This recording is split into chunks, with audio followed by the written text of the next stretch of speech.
Welcome to Geetha மாமி recipes. இன்னைக்கு தக்காளி சாதம் எப்படி செய்யுதுன்னு பார்ப்போமா. இதுக்கு தேவையானது தக்காளி ஒரு 5 பழுத்த தக்காளியை நான் கொரப்பாக அரைச்சி வச்சுருக்கேன். தக்காளி கட் பண்ணி போட வேணாம்னு சொல்லிட்டு பெரிய வெங்காயம் 2 இந்த மாதிரி நீல வாக்கில் கட் பண்ணி வச்சாச்சு. 4 பச்சை மிளகா குறுக்க கட் பண்ணி வச்சுருக்கேன். இஞ்சி பூண்டு விழுது வீட்டிலே ரெடி பண்ணது. இது நல்லா ஒரு ஹீப்டு டேபிள் ஸ்பூன், நல்லா கோபுரமாக ஒரு டேபிள் ஸ்பூன் போட்டிருக்கு. அப்புறம் கொத்தமல்லி ஒரு கைப்பிடி, புதினா ஒரு கைப்பிடி போட்டிருக்கு. அப்புறம் தாளிக்கிறதுக்கு லவங்கம் ஒரு 5, ஏலக்காய் 2, பட்டை 2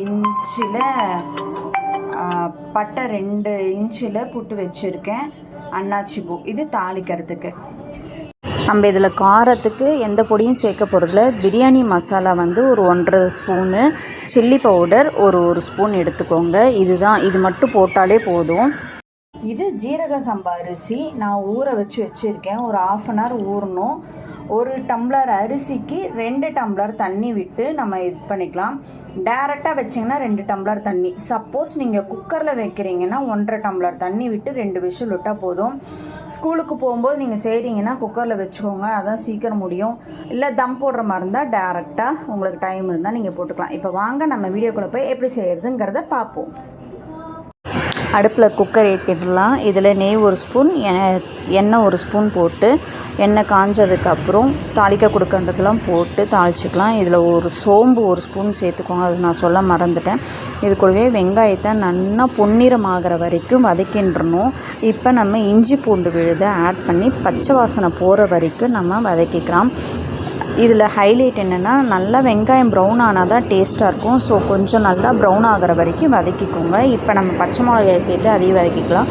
தக்காளி பழத்தை அரைச்சி வச்சதை போட்டு நல்லா சுருளை வதக்கிக்கணும். இதிலே நம்ம மசாலா பொடி, அந்த பிரியாணி மசாலாவும் சில்லி பவுடரும் போட்டுட்டு கொத்தமல்லி தழை, புதினா 2த்தையும் போட்டு நல்லா பச்சை வாசனை போகிற வரைக்கும் நம்ம நல்லா வதக்கிக்கணும். இப்போ இதுக்கு தேவையான அளவு உப்பையும் இதிலே போட்டு கொஞ்சம் நல்லா சுருளை வதங்குற வரைக்கும் வதக்கி எடுத்துட்டுலாம்.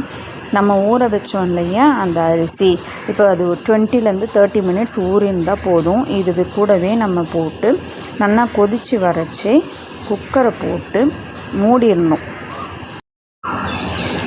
இது கரெக்டாக 2 விசில் வந்தால் போதும், அதுக்கு மேலே விடாதீங்க. சீரக சம்பான்றதுனால குழஞ்சிடும். இப்போ நம்மளோட தக்காளி சாதம் ஆர் குஸ்கா ஆர் புதினா சாதம் என்ன வேணால் சொல்லுங்கள், அது ரெடி ஆகிடுச்சு. இதை நீங்கள் செஞ்சு பார்த்துட்டு உங்களுக்கு என்ன ஃப்ளேவர் வருதுன்றதை எனக்கு சொல்லுங்கள். ஏன்னா நான் எடுத்துன்னு போகிறச்சே சில பேர் என்கிட்ட தக்காளி சாதம் நாங்கள், சில பேர் குஸ்கானாங்க.